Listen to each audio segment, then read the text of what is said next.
नमस्कार,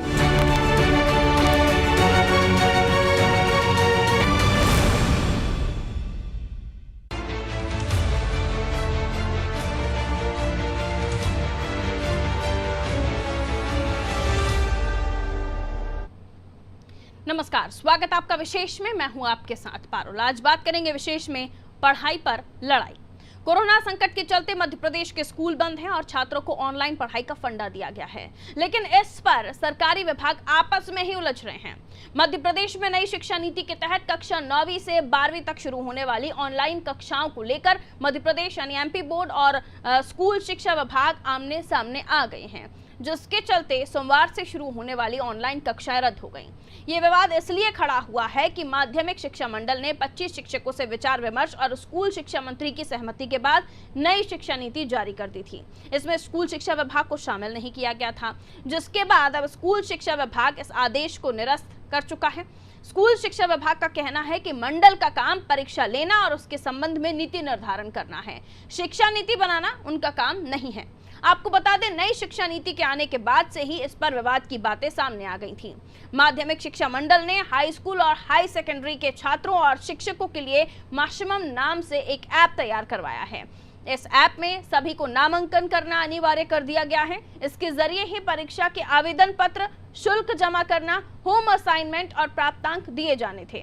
माध्यमिक शिक्षा मंडल मध्य प्रदेश ने सोमवार से कक्षा 9वीं से 12वीं तक ऑनलाइन शिक्षा सत्र शुरू करने का फैसला किया था।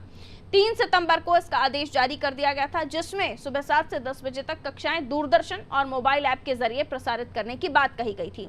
ऑनलाइन कक्षाओं के संबंध में विभाग ने सभी तैयारियां भी पूरी कर ली थी, लेकिन स्कूल शिक्षा विभाग ने माध्यमिक शिक्षा मंडल के इस आदेश को नकार कर इसे सारे किए कराए पर पानी फेर दिया है।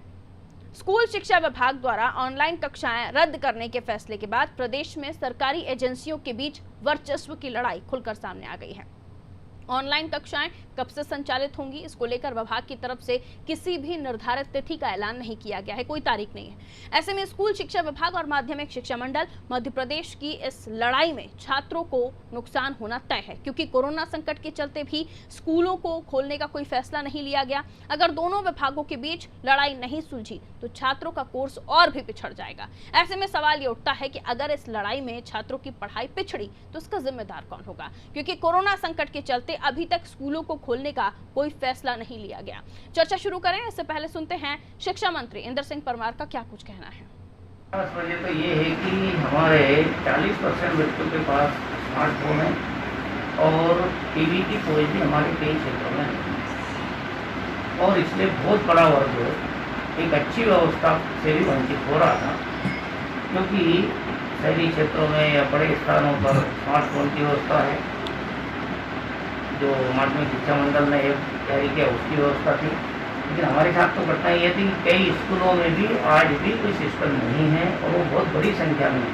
केंद्र सरकार के जो निर्देश है स्कूलों के बारे में, क्योंकि स्कूलों में अब शिक्षक आने लगे हैं, इसके लिए हम नीचे तक के उन स्कूलों से राय लेकर के भाई आपके यहाँ क्या हो सकता है, बच्चे अपने यहाँ 2-2 सेक्टर के समूह में आकर के मैटर भेजा सकते हैं क्या, पढ़ाई कर सकते हैं क्या, होमवर्क कर सकते हैं क्या, तो इसकी प्रक्रिया को पूरी करके 21 तारीख के बाद में जो भी स्थिति बनेगी। तो साफ है कि दो ऐसी संस्थाएं जो आपस में शिक्षा से ही जुड़ी हुई हैं, यानी बच्चों के भविष्य से जुड़ी हुई हैं, लेकिन इनके बीच में आपस में ही तालमेल नहीं बैठ रहा है, या यूँ कहें कि आपस में ही ये उलझ रहे हैं। अब अगर ऐसा होता है तो आने वाले समय में देखिए, कोरोना काल में वैसे भी बच्चों ने स्कूल अटेंड नहीं किए, जो क्लासेस में पढ़ाई होती है वो नहीं की गई, और अगर प्राइवेट स्कूल्स को छोड़ दिया जाए तो गवर्नमेंट स्कूल में तो इस पूरे समय पर किसी तरह का कोई ध्यान एजुकेशन पर दिया ही नहीं गया। और अब जब मौका आया कि ऑनलाइन क्लासेस के जरिए 9वीं से 12वीं क्लासेस के बच्चों को जो एक नए तरीके का सिलेबस डिज़ाइन करके, क्योंकि स्टार्टिंग से कोई भी पढ़ाई नहीं हुई, कोई भी जो प्रिपरेशन शुरुआत में होती है, तिमाही की परीक्षाएं होती है, अलग अलग परीक्षाएं होती है, वो नहीं हुई। तो अब इस तरह से सिलेबस डिजाइन किया गया था कि कोर्स कवर हो जाए और बच्चों को सारी चीजें समझ में भी आ जाए। लेकिन देखिए, लड़ाई झगड़े उलझन सुलझन बच्चों के भविष्य पर भारी पड़ती ये तमाम चीजें। वैभव गुप्ता विशेष संवाददाता फोन लाइन पर हमारे साथ इस वक्त मौजूद हैं। क्या कारण वाकई में यही है कि स्कूल शिक्षा विभाग को शामिल नहीं किया गया, शिक्षा मंत्री की सहमति ले ली गई, विचार विमर्श कर लिया गया, तो माध्यमिक शिक्षा मंडल और बाकी लोगों ने क्योंकि ये काम कर दिया तो स्कूल शिक्षा विभाग नाराज है। आप किस तरह से देखते हैं वैभव इस पूरे मामले को?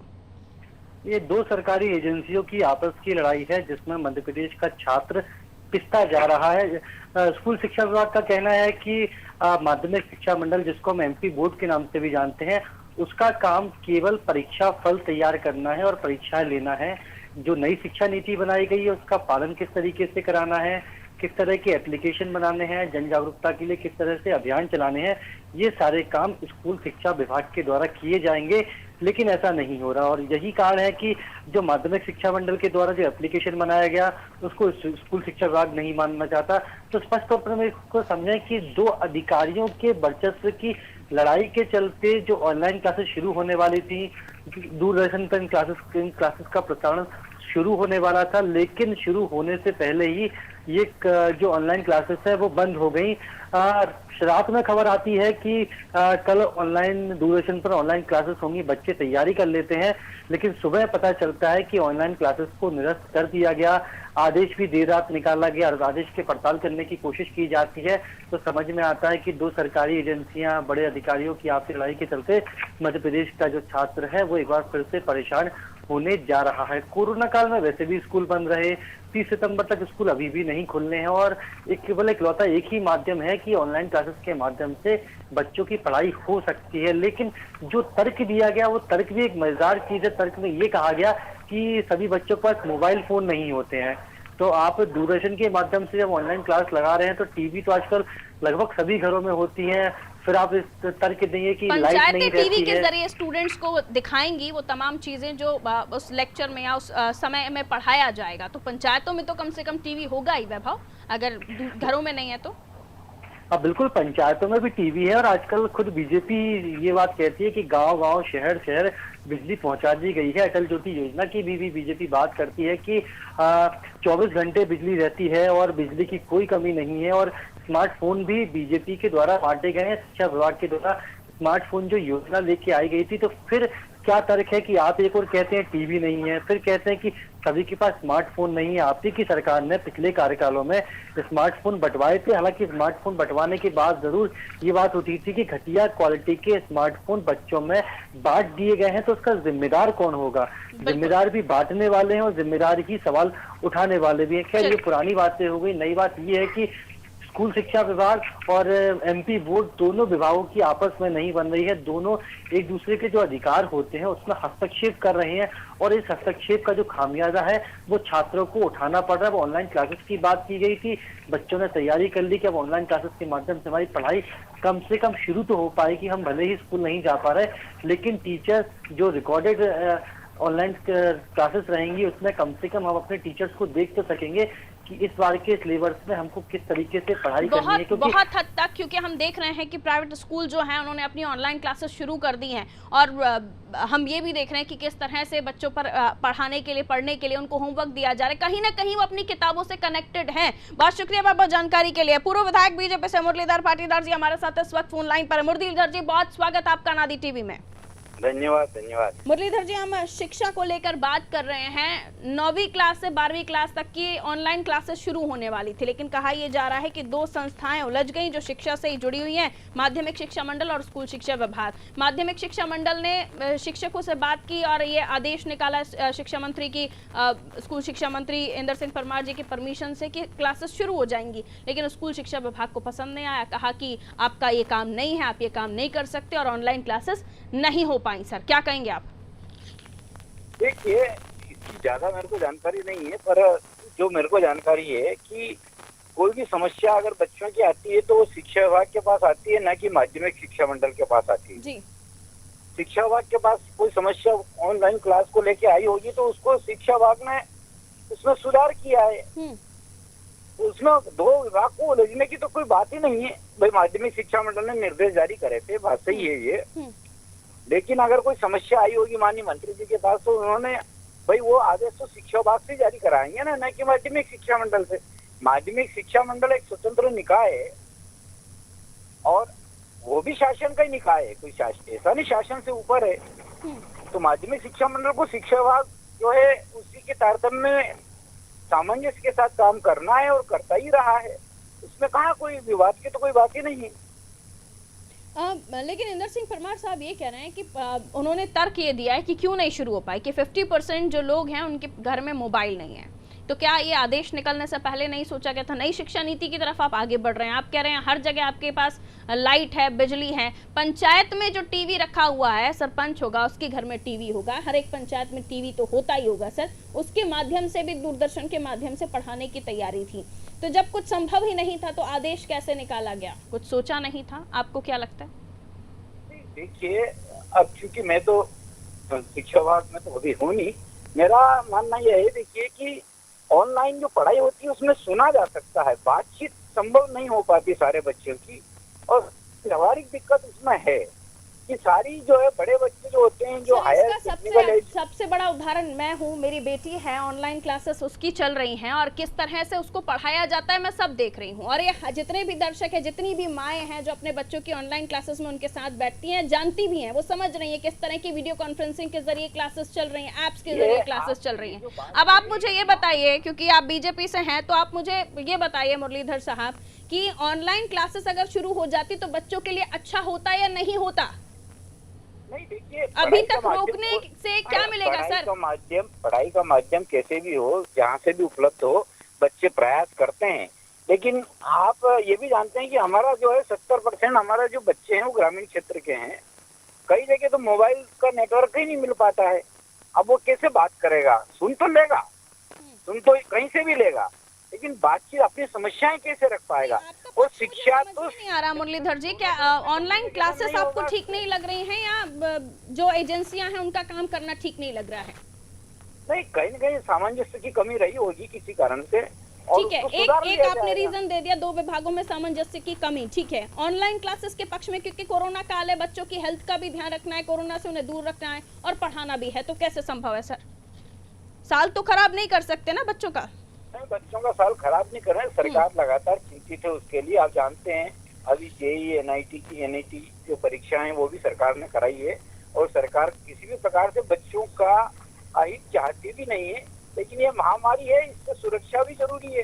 एक बच्चे को अगर बीमारी फैली तो पूरे स्कूल में बीमारी फैल जाएगी, पता नहीं समाज में, कम्युनिटी में कहाँ कहाँ वो जाएगी, तो उसका भी ध्यान रखना है। ये भी सरकार की अपनी जिम्मेदारी है। यही तो मैं परमार जी, पाटीदार जी, यही तो मैं आपसे समझने की कोशिश कर रही थी कि अगर ऑनलाइन क्लासेस शुरू हो जाती, वो किसी भी माध्यम से कम बच्चा उससे जुड़ा रहता, उस वीडियो के जरिए अगर दूरदर्शन पर भी प्रसारित होता, उसमें एंड में बच्चे को वर्क बता देते, उसका गृह कार्य बता देते, वो दूसरे दिन प्रिपरेशन करता। अभी बच्चा बिल्कुल पढ़ाई से अलग है। आप ग्रामीण अंचलों में जाइए, छोटी छोटी जगहों पे जाइए, बच्चा पढ़ाई कर नहीं रहा है क्योंकि उसे पढ़ाने वाला कोई नहीं है। बात बिल्कुल सही है आपकी, मैं भी इससे सहमत हूँ कि आज जुलाई में क्लासें खुल जाती, 15 जून से क्लासें खुलती है और अभी सितंबर का महीना आ चुका है। लेकिन मैं आपको एक बात मैं भी बताऊँ, जिस गांव में पैदा हुआ वहाँ अभी भी 5वीं का स्कूल है। जिस गांव में मैंने जन्म लिया है, और ग्रामीण क्षेत्र में ये ऑनलाइन की क्लासें इतनी सफल नहीं हो सकती जितना हम अपेक्षा कर रहे हैं। शहर के बच्चे तो है नहीं कि सबके पास, परिवार के हर सदस्य के पास एंड्रॉइड मोबाइल है। तो गांव में 100 घर का गांव, एक बस्ती है, तो उसमें 10 घर में एंड्रॉइड मोबाइल मिलेगा आपको, 90 घर में नहीं मिल पाएगा। ये कुछ व्यवहारिक दिक्कतें हैं। ग्रामीण क्षेत्र व्यवहारिक दिक्कतें हैं। हम मोबाइल की बात नहीं कर रहे हैं। खुद स्कूल शिक्षा नीति के बाद जब माध्यमिक शिक्षा मंडल ने ये पूरा प्रोजेक्ट तैयार किया, इस पूरी स्कीम को लॉन्च किया, ऐप के माध्यम से रजिस्ट्रेशन करने की बात की। चलिए, अगर नहीं है घर में किसी के भी मोबाइल, तो गांव में एक टीवी तो होगा सर। इतना तो पीछे नहीं किया बीजेपी ने मध्य प्रदेश को।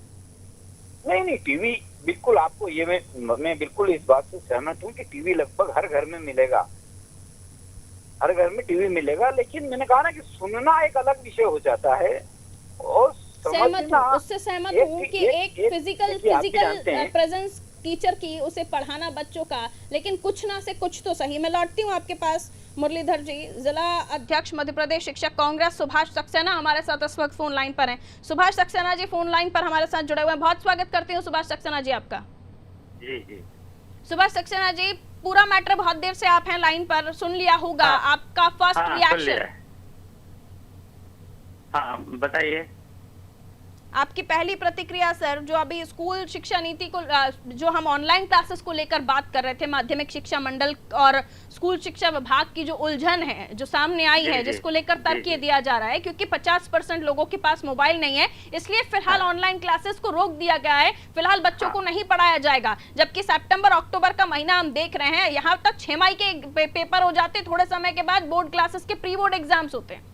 नहीं मैडम, ऑनलाइन क्लास जो है धरातल पर वो बैठ के जरूर उन्होंने नीति बना ली है, लेकिन धरातल पर नहीं आ पा रही है। वो धरातल पे देखोगे आप, मोबाइल लोगों के पास है नहीं है, मजदूरों के पास। नहीं, और धरातल पर आएगी कैसे? अभी तो किताबों में ही है, अभी तो विभाग के अंदर ही है, अभी लॉन्च नहीं हुई है, अभी तो शुरू होने की बात हुई थी। शुरू होने की जो बात थी, पहली बात तो जो दो एजेंसी के बीच में जो तकरार हो गई, उनका अधिकारों का अतिक्रमण कर लिया उन्होंने, उस बेटर पे वो हुआ है जो भी हुआ है। लेकिन ऑनलाइन जो है संभव नहीं है। बारी बारी से कम बच्चों की क्लास ला सकते हैं, जैसे हम और क्षेत्रों में बुला रहे हैं लोगों को, सब जगह चालू कर रहे हैं धीरे धीरे, उसी प्रकार स्कूलों को भी चालू कर सकते हैं। कम बच्चों, जैसे 50 बच्चे हैं तो 10-10 बच्चों को बुला सकते हैं हम। यानी आपका ये कहना है कि अगर इसे शुरू किया जाता है तो मोबाइल के माध्यम से या फिर टीवी के माध्यम से, जैसे कि मोबाइल है ही नहीं है लोगों के पास। लोगों के पास डाटा नहीं है, लोगों को तो खाने की पड़ी है मैडम। पढ़ाई भी तो करना जरूरी है सर, खाना जितना जरूरी है बच्चों का पढ़ना भी उतना जरूरी है। क्यों नहीं समझ पाते हैं आप नेता लोग? उसके स्कूल खोलिए ना, उसके लिए स्कूल में बराबर उतना स्पेस है। बच्चे को स्कूल भेजे ताकि वो घर कोरोना लेकर आए। क्या बात कर रहे हैं सुभाष जी?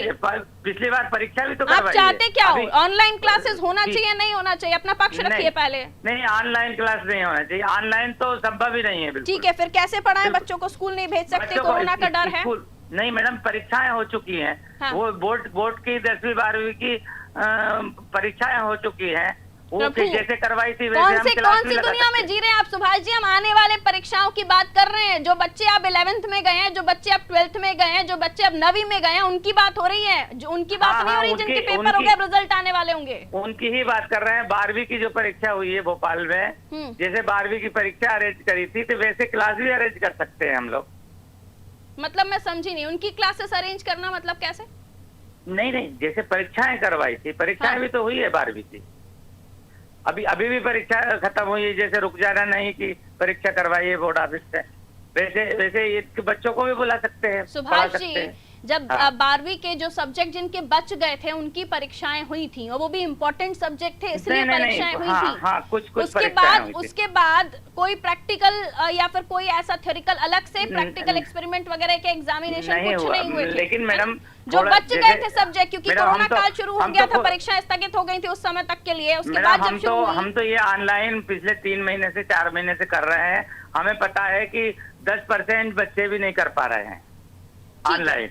ठीक है, 10% मुश्किल से 10-5%। ठीक है, और क्लास को बारी बारी से 10-10 बच्चों को बुला सकते हैं, दूर बैठा सकते हैं, सैनिटाइज करवा सकते हैं स्कूलों में। इसलिए हम इस पक्ष में है कि स्कूल खुलना चाहिए, धीरे धीरे खुलना चाहिए, जैसे और सेक्टरों में धीरे धीरे खोल रहे हैं। मुमकिन कैसे होगा? सुभाष जी ने क्या योजना बनाई है, क्या सोचा है, कैसे मुमकिन होगा? नहीं बिल्कुल, जैसे 40 बच्चे हैं क्लास में, 30 बच्चे हैं, 10-10 को बुलाइए आप, 3 दिन बुलाइए, फिर उनका टर्न लगाइए, तो हो सकता है, क्यों नहीं हो सकता है। दूर बैठाइए, हम उनको सैनिटाइज करवाएं, मास्क लगवाएं।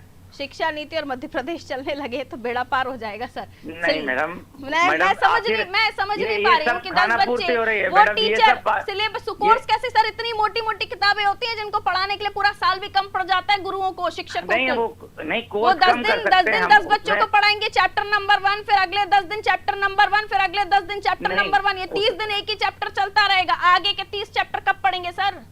कहाँ है गुरु? ऑनलाइन देखो, आप भोपाल के हिसाब से बात कर रहे हैं। भोपाल में सर किताबें तो वैसी होती होंगी, किताबें तो वैसी होती है ना। गणित में जो एलसीएम, डिवीजन या फिर जो भी सॉल्यूशन दिए जाते हैं, प्रॉब्लम सॉल्व करने के लिए दी जाती है, चाहे वो हिंदी मीडियम में हो चाहे इंग्लिश मीडियम में, होती तो वही है ना। आप भोपाल की बात मत कीजिए, एनसीईआरटी की बुक सभी जगह पढ़ाई जाती है, भोपाल में नहीं पढ़ाई जाती है। लेकिन जो क्लास में बैठ के पढ़ सकता है आपका बच्चा, हल मेरे तो पल्ले नहीं पड़ रहा, ये हमारे ना, दर्शकों के भी पल्ले टीवी शायद ही टीवी पड़ा पे होगा। तो विधायक बरसों जी, से पूर्व कुछ ना विधायक कुछ- जी हमारे साथ जुड़े हुए हैं, मुरलीधर जी, उनसे समझ लेती हूँ। मुरलीधर जी, आपको समझ में आया अभी ये सुभाष जी ने कुछ समझाया हमें? मुरलीधर पाटीदार जी, सुन पा रहे हैं आप मुझे? चलिए, फोन डिस्कनेक्ट हुआ है। तो सुभाष जी, मेरे हिसाब से जो शिक्षा नीति से जुड़े हुए लोग हैं या शिक्षक हैं, उनसे बैठकर बात करनी चाहिए और एक योजनाबद्ध तरीके से इन तमाम चीजों को करना चाहिए। फिलहाल कोई भी अभिभावक इस पक्ष में नहीं है कि ऑनलाइन क्लासेस से स्विच करके स्कूल बच्चों को भेजा जाए, क्योंकि हम खुद भी जब घर से निकलते हैं तो डर लगता है। सैनिटाइज, मास्क, तमाम चीजों को छूने से पहले सोचते हैं कि कहीं इसे किसी कोरोना पॉजिटिव पेशेंट ने तो नहीं छुआ होगा। बहुत सारी चीजें हैं, तो ऐसे में परिवार वाले अपने बच्चों को स्कूल भेजेंगे तो कैसे भेजेंगे? बहुत सारी चीजें समझना होगा। बहुत शुक्रिया हमारे साथ जुड़ने के लिए सुभाष जी। सोच ठीक है, अच्छी हो सकती है, लेकिन सॉल्यूशन सुभाष जी का ठीक नहीं था कि स्कूल में बच्चों को भेजिए, 10-10 बच्चों को भेजिए और उसके बाद उन्हें पढ़ाइए, क्योंकि अगर 10 बच्चे किसी एक टॉपिक को पढ़ते हैं तो बाकी 10 बच्चे रह जाएंगे और उन 10 बच्चों को भी अगले दिन पढ़ाएंगे तो उसके अगले दिन बाकी 10 बच्चे, यानी अगर छोटी छोटी मात्रा में अगर बच्चों को पढ़ाया जाए तो कैसे मुमकिन है? अगर किसी छोटी जगह पर भी आप चले जाइए जहां बच्चे कम हो, अगर एक कक्षा में 10-11 बच्चे भी हों, उन्हें बिठाकर पढ़ाया जाए तो क्या वहां पर बच्चों के बैठने की उतनी जगह है कि सोशल डिस्टेंसिंग का पालन करवाते हुए 10 बच्चों को बिठाया जा सकेगा? तमाम सवाल हैं, तमाम परेशानियां हैं और इसी का हल ढूंढा गया था कि ऑनलाइन क्लासेस के जरिए बच्चों को पढ़ाया जाए ताकि उनका भविष्य खराब ना हो, उनकी पढ़ाई खराब ना हो, समय रहते जो पाठ्यक्रम है, उनके जो चैप्टर्स हैं वो उन्हें समझ में आने लगे, वो पढ़ाई कर सकें। क्योंकि अगर किसी भी क्लास में बच्चा है, कक्षा में बच्चा है, अगले साल उसे पहले की पढ़ाई जरूर काम आती है। ये बचपन से ही आप देख रहे हैं।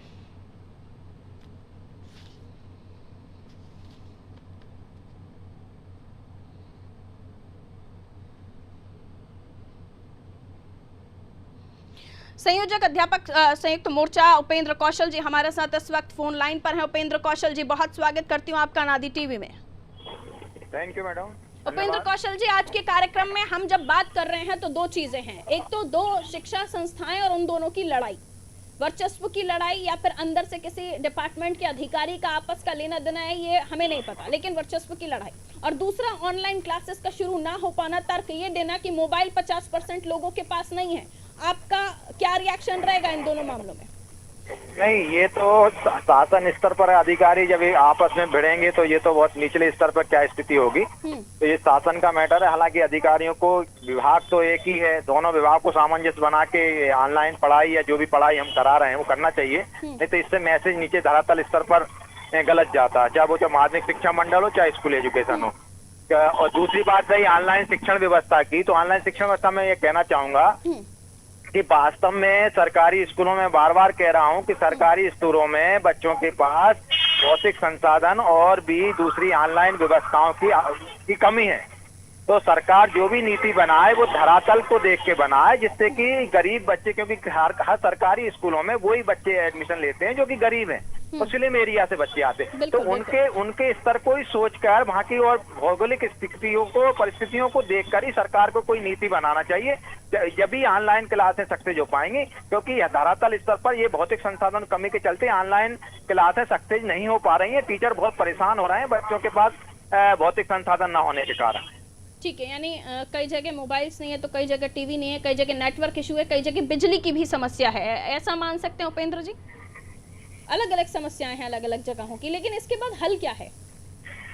नहीं, हल क्या हो सकता है? कोरोना काल में हम बच्चों को स्कूल नहीं भेज सकते, तो हल क्या होना चाहिए?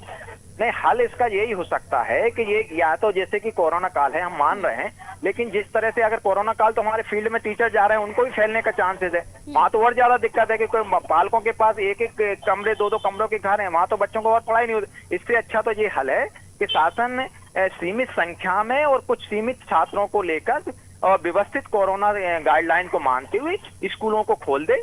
एक क्लास एक दिन आए और वहाँ 10 कमरों में, 5 कमरों में बच्चे बैठे हैं, 5-5, 10-10 का टीचर ध्यान रखेगा उनका, और टीचर भी बचेगा, पढ़ाई भी उनकी अच्छी तरह से हो जाएगी। तो अगर सीमित संख्या में और सीमित मात्रा में स्कूलों को खोल दिया जाता है और कोरोना की गाइडलाइन को पालन करते हुए, तो टीचर के लिए भी फायदेमंद रहेगा और बच्चों के लिए भी फायदेमंद रहेगा। चलिए, आपकी राय हो सकता है कि स्कूल शिक्षा विभाग में कोई अधिकारी इस मामले में ध्यान दे रहा हो, उन्होंने भी सोचा हो कि वो मुमकिन कर सके, क्योंकि ऐसा नहीं है कि हम और आप ही ऐसा सोच रहे होंगे। तमाम जो दिग्गज बैठे हुए हैं इस तरह की नीति बनाने वाले, वो भी ये सोचते हैं, लेकिन हर जगह ये मुमकिन नहीं हो सकता। वो इसलिए भी नहीं हो सकता क्योंकि कई जगहों से हम खबरें पढ़ते हैं तब पता चलता है कि स्कूल तो बहुत बड़ा है, पढ़ने वाले बच्चे 2 हैं और शिक्षक पढ़ाने वाला 1 है। ऐसी जगहों पर तो संभव है जहाँ शिक्षा ना के बराबर या पढ़ाई ना के बराबर होती होगी, क्योंकि बच्चे भी नहीं है, शिक्षक भी नहीं है, कैसे पढ़ते होंगे, भगवान भरोसे चलता होगा। लेकिन कई स्कूल ऐसे हैं जहां बच्चों की भी भरमार है और अच्छे तरीके से गुरु पहुंचते हैं, वहां शिक्षक पहुंचते हैं। अब अच्छे ज़्यादा स्टूडेंट्स हैं तो कोरोना का खतरा भी उतना ज़्यादा बढ़ जाता है। अब शिफ्ट में आप पार्ट में उनको बच्चों को नहीं डिवाइड कर सकते कि 10 बच्चे आज आएंगे, 10 बच्चे कल आएंगे और 10 बच्चे उसी कक्षा में परसों आएंगे। स्कूल का लोड बढ़ेगा, वो अलग अलग शिक्षक नहीं रख सकते ना सर, एक ही शिक्षक पढ़ाएगा उन सभी को, तो कैसे पॉसिबल है? सॉल्यूशन शिक्षा विभाग में बैठे हुए लोगों ने तो खोजा ही होगा, तब जाके ऑनलाइन पर आए होंगे कि कुछ नहीं से कुछ तो सही।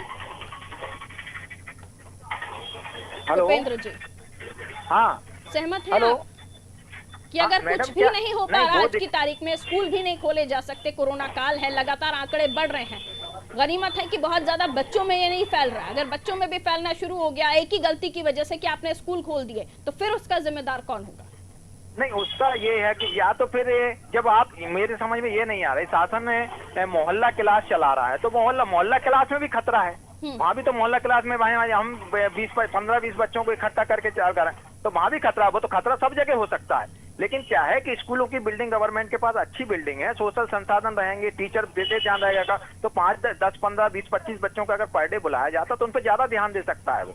सोशल, क्योंकि गवर्नमेंट स्कूलों में हम सोशल डिस्टेंसिंग का भी पालन कर सकते हैं, कोरोना गाइडलाइन का भी हम पालन कर सकते हैं, लेकिन फील्ड में जाके वो पालन संभव नहीं हो पा रहा है। कि पालक इतने जागरूक नहीं है यार, वो नहीं है बच्चे, उनको तो यही डर सताता रहता है कि हमारे टीचर से ही हमसे कोरोना ना फैल जाए, टीचर बाहर से आ रहा है, या दोनों को खतरा है, बच्चों को भी खतरा है फील्ड में जाने से। तो एक स्कूल तो कम से कम, स्कूल में तो ध्यान रहेगा 10 बच्चे आ रहे हैं तो 10 बच्चों को 2-3 टीचर अलग अलग रूमों में बिठा के 5-5, 10-10 बच्चों को बिठा के सोशल डिस्टेंसिंग गाइडलाइन के साथ हम पढ़ा सकते हैं, वहाँ खतरा कम नजर आएगा। पर लेकिन जिस तरह फील्ड में भेजा जा रहा है टीचर को, तो वो खतरा ज्यादा नजर आ रहा है। टीचर को फील्ड में, एक टीचर फील्ड में जा रहा है तो उससे खतरा ज्यादा है, और एक कक्षा में अगर 10 बच्चे पढ़ रहे हैं, 20 बच्चे पढ़ रहे हैं और 10 बच्चों को एक ही समय पर आने के लिए कहा जा रहा है, वो 10 बच्चे एक ही साथ एक ही क्लास में बैठते हैं, एक दरवाजे को खोलते हैं, वहां पर आते हैं, बच्चों को कितना आप जागरूक करेंगे? इसको अपने अभिभावकों को समझाना पड़ेगा कि इसको मत छूना, उसको मत छूना, लोगों से दूर रहना, बहुत सारी चीजें उपेंद्र जी समझना होगा। कोरोना काल है, बचकर भी चलना है और बाकी तमाम चीजों को भी हैंड इन हैंड लेकर चलना है। बहरहाल शुक्रिया हमारे साथ जुड़ने के लिए। तो अपने अपने पक्ष हैं, कुछ लोगों का कहना है कि ऑनलाइन क्लासेस होनी चाहिए, कुछ लोगों का कहना है कि धरातल पर ऑनलाइन क्लासेस ठीक नहीं है, लेकिन कोरोना काल है, जब बच्चों को घर से आप जाने के लिए बोलते हैं तो आपके मन में भी, जहन में भी डर होता है कि कहीं कोरोना ना हो जाए। ऐसे में जब अभिभावक नहीं चाहते हैं, कई जगहों से जब ये बातें निकलकर सामने आए कि अभिभावक नहीं चाहते हैं कि अभी स्कूल खुले क्योंकि कोरोना का डर उन्हें है, कहीं उनके बच्चों को कोविड ना हो जाए, ऐसे में सरकार ने सॉल्यूशन निकाला, स्कूल शिक्षा विभाग, माध्यमिक शिक्षा मंडल की तरफ से सॉल्यूशन हुए। खासतौर पर शिक्षा नीति, नई शिक्षा नीति की तरफ जब देश आगे बढ़ रहा है तब ऑनलाइन क्लासेस, लेकिन ऑनलाइन क्लासेस हो कैसे मुमकिन जब साधन ही ना हो? तो खुद स्कूल शिक्षा मंत्री कह रहे हैं इंदर सिंह परमार कि 50% लोग ऐसे जिनके पास मोबाइल ही नहीं है।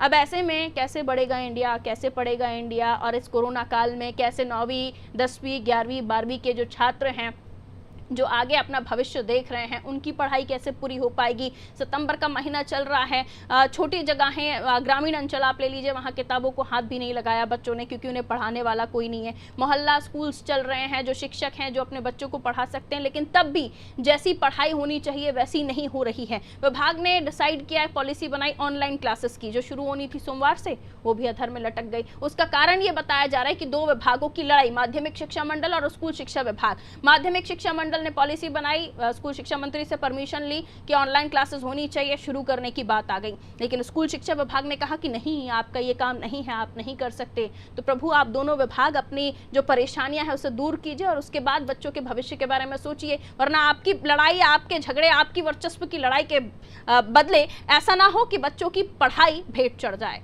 तो ध्यान इसी बात का, पढ़ाई पर लड़ाई ना ही हो तो अच्छा। फिलहाल मुझे दीजिए इजाजत, और खबरों के लिए आप देखते रहिए अनादि टीवी। नमस्कार।